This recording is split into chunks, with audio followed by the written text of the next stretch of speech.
Esta semana, Juez Justo tiene como invitado especial al doctor Octavio Darío Palacios Dextre, quien fue elegido nuevamente y en primera vuelta como representante de los jueces en el Consejo Ejecutivo del Poder Judicial. En primer lugar, quiero agradecer a la revista Juez Justo, quien ha tenido la oportunidad de visitarme para hacer una entrevista. El que habla es actualmente miembro del Consejo Ejecutivo del Poder Judicial, recientemente reelecto en representación de todos los jueces especializados de las 31 Cortes Superiores de Justicia del país. En primer lugar, quiero decirles a todos los jueces, como los he manifestado, el que habla puede dormir tranquilo todos estos días, porque hace 2 años ofrecí una serie de propuestas en el Poder Judicial y esas propuestas han sido cumplidas al 100%. Eso significa que he cumplido con mi plan de trabajo. Y producto de ese plan de trabajo realizado por mi parte, por todos los viajes que he realizado en todas las cortes, por el contacto directo que he tenido con los jueces han entendido que por primera vez un consejero como representante de los jueces ha tenido esa capacidad de estar en contacto para conocer sus problemáticas, ¿no? Y ahora entro nuevamente con unas propuestas que vamos a hacer todo lo posible para que se cumpla. El tiempo es muy corto, ¿no? Sí, el tiempo es corto, ¿no? Son 2 años. Una de las propuestas, por ejemplo, es de que en el Consejo Ejecutivo del Poder Judicial se encuentre en trámite mi reciente propuesta, la modificación del inciso 9 del artículo 57 de la tercera disposición final del ROF de la OCMA, en lo que respecta a la publicidad del registro de sanciones de los magistrados y sobre todo el periodo de duración de información que debe alojar dicho registro es máximo 7 años.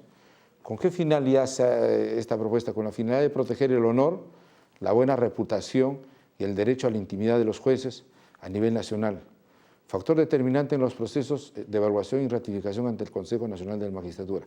¿Qué quiere decir esto? Significa que un magistrado, por ejemplo, que entra a ratificación por primera vez en los 7 años. Entonces, el Consejo Nacional de la Magistratura pide información al OCMA y la OCMA le remite la información de los 7 años de su labor jurisdiccional. Claro. Y este magistrado nuevamente entra a ratificación. Por ejemplo, ese 7 años lo han ratificado y nuevamente de acá 7 años, o sea, a los 14 años. Y el Consejo Nacional nuevamente pide información respecto a las sanciones.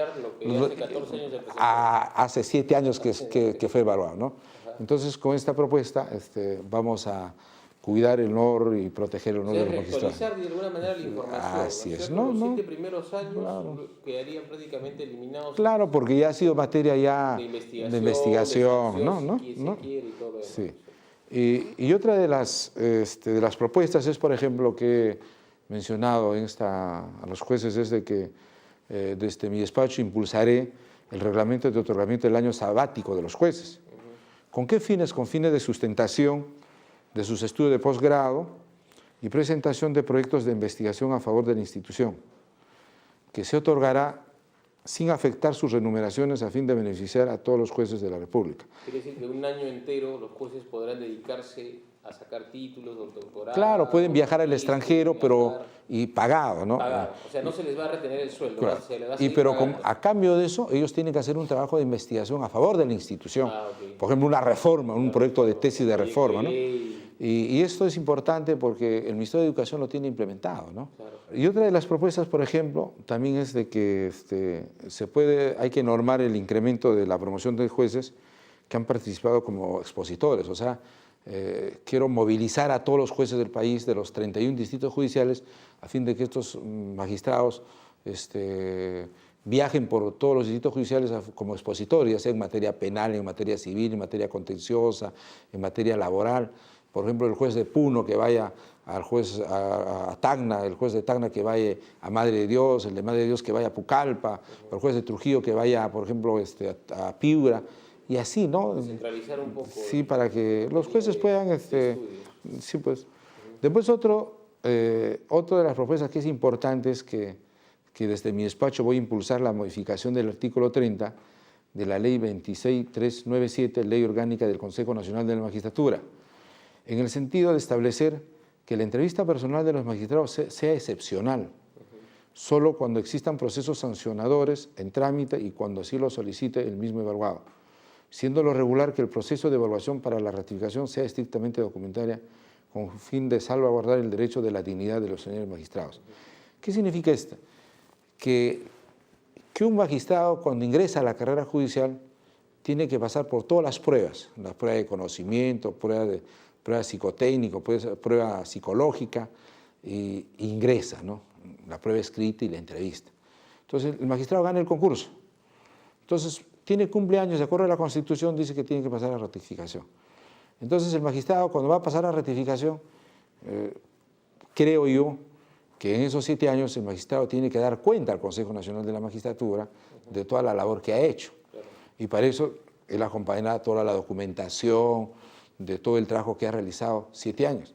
Ahora, como ejemplo, una cosa casuística, por ejemplo, si ese magistrado tiene un desbalance patrimonial, entonces él mismo o el Consejo Nacional de la Magistratura puede solicitar que ese magistrado que entre en ratificación vaya y solicite una entrevista, una audiencia para explicar, ¿no? Pero en los demás casos resulta innecesario que a un magistrado se le convoque para una ratificación y en esa ratificación pues, se le hace preguntas, por ejemplo, de la teoría del delito, de los principios generales del derecho, que resulta irrelevante. Porque una ratificación significa ratificar en el cargo. Hoy te hemos nombrado a nosotros porque tú eres un magistrado excelente, eres un magistrado que has ganado un concurso, has ganado una prueba, pero de acá a 7 años, ¿qué has hecho? ¿Qué has aportado en el Poder Judicial? ¿Cuál ha sido tu trabajo, no? Entonces, que lo presenta toda la documentación de todo el trabajo realizado, digamos, dejaría en stand-by este sentido de sentarlos ante... Y también, por ejemplo, descargarnos todo el trabajo del Consejo, porque el Consejo tiene que convocar a todos los magistrados nombrados nuevamente a un proceso de ratificación. Y esto, pues, va en contra de la estabilidad. ¿Qué pasa con los jueces que de alguna manera en el camino han cometido errores y algunos han sido sancionados con montos de corrupción? ¿Qué pasa con ellos, por ejemplo? Por ejemplo, en esos casos, por ejemplo, el Consejo Nacional de la Magistratura es el único órgano que destituye a los magistrados. Ellos destituyen a los jueces de paz, a los jueces especializados, a los jueces superiores y a los jueces supremos. Y el órgano de gobierno, el órgano de control interno, se encarga de controlar respecto a la función de la labor jurisdiccional, ¿no? A su función. Y el Consejo Ejecutivo, en este caso, por ejemplo, en caso que un magistrado ha expedido, por ejemplo, una resolución inmotivada, ¿no? Una resolución prevaricadora, indudablemente va a ser materia de una sanción por el ONMA, ¿no? Claro. Entonces el ONMA tiene, pues, de acuerdo a su reglamento, puede suspenderlos preventivamente, ¿no? Y lo que ocurre a veces es que, y la población percibe esto, por eso es bueno explicarlo, que el Consejo Ejecutivo del Poder Judicial termina siendo una especie de lavadora dentro del mismo Poder Judicial, porque termina limpiando a algunos jueces que han sido sancionados, quejados, con proyecto de institución y esas cosas. Y a veces hay un mal concepto, ¿no? Se cree que el Consejo del Poder Judicial termina limpiando estos jueces. ¿Es verdad eso o no? No creo que el Consejo Ejecutivo, le voy a decir, en esta labor que he estado, por ejemplo, casi el 90% de las suspensiones preventivas que ha expedido el ONMA, el Consejo Ejecutivo ha revocado esas medidas preventivas de suspensión por considerar que esos jueces que el ONMA han sido sancionados por motivos estrictamente jurisdiccionales. Entonces, si un juez ha expedido una resolución amparándose en los fundamentos de hecho y derecho, es una decisión jurisdiccional. Entonces, nosotros no podemos suspender a un magistrado por una decisión jurisdiccional. Si el juez ha expedido una decisión jurisdiccional, significa que esa resolución es materia de impugnación. ¿En qué caso lo suspenden entonces? ¿En el caso de corrupción? Claro, en caso de corrupción caso de corrupción de funcionarios, no dinero, flagrantes, ¿no? Claro. Okay. Pero por temas jurisdiccionales nosotros no podemos pronunciarnos porque estaríamos violando la independencia del magistrado. El consejo en todo caso es decirle, bueno, te deja sin efecto la suspensión y regresa a sus labores. Claro, revocamos, explicamos los motivos, ¿no? La resolución tiene que ser debidamente motivada, que siempre hay que difundir las cosas buenas que hacen los magistrados. Claro. Y usted sabe, en un juicio siempre hay un perdedor y un ganador, y siempre, nunca, el 50% va a estar de acuerdo con el Poder Judicial. Porque el 50% irá siempre a favor del Poder Judicial y el 50% irá siempre en contra del Poder Judicial, porque siempre hay un perdedor y un ganador. O sea, eso es lo que yo siempre, en un lenguaje tan sencillo lo asigno, ¿no?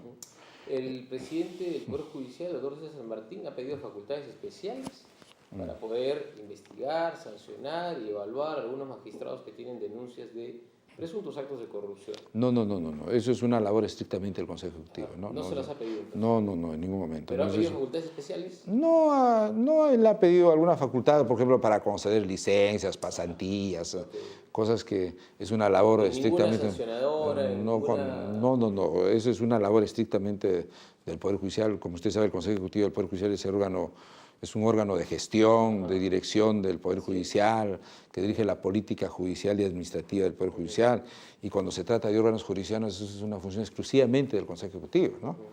Quisiera enviar un mensaje a todos los jueces especializados y mixtos de la República, y como en el transcurso de esta semana se está celebrando el Día del Juez, quiero reconocer en ustedes, señores jueces, ese fervor supremo que inspiran las cosas sagradas, dando con justicia con la más pura satisfacción de su espíritu, sin esperar agradecimientos ni recompensas de nadie, pues los valores morales con las que los jueces pronuncian sus fallos o decisiones es la mera voz de sus conciencias.